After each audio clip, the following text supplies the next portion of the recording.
صدقے کا فائدہ۔ حدیث شریف میں ایک واقعہ آتا ہے، ایک شخص کہیں جا رہا تھا، اس کا گزر ایک چٹیل میدان سے ہوا جہاں اس نے اپنے اوپر ایک بادل سے آواز سنی کہ فلاں کے باغ کو پانی پہنچاؤ۔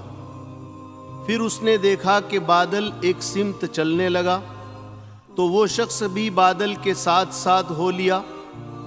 دور جا کر وہ بادل ایک باغ میں برسا اور اس باغ میں ایک سیدھا سادہ آدمی کام کر رہا تھا، کدال سے پانی اپنے باغ میں پھیر رہا تھا۔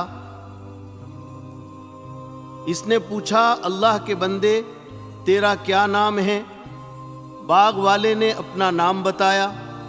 اس نے وہی نام بتایا جس نام کو اس شخص نے بادل میں سنا تھا، تو اس سے اس شخص کو بڑی حیرت ہوئی۔ پھر باغ والے نے اس سے پوچھا کہ تو نے میرا نام کیوں پوچھا؟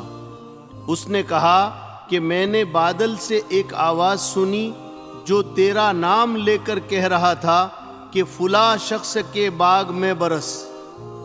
پھر بادل سے پانی تمہارے باغ میں برسا۔ اب تم مجھے یہ بتاؤ کہ تمہارا کیا عمل ہے جس کی وجہ سے آسمانی نظام تمہاری حرکت میں ہے اور بادل میں سے تمہارے نام کے ساتھ یہ آواز آ رہی ہے، آخر تمہارا عمل کیا ہے؟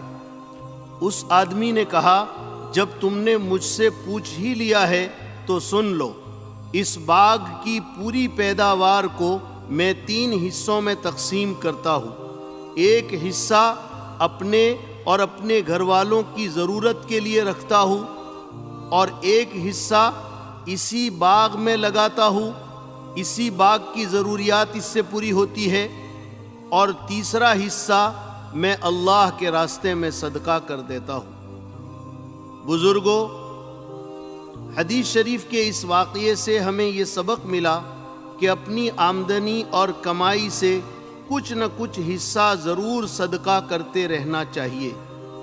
اس سے مال میں برکت بھی ہوتی ہے اور ہر طرح کی آفتوں سے حفاظت بھی رہتی ہے۔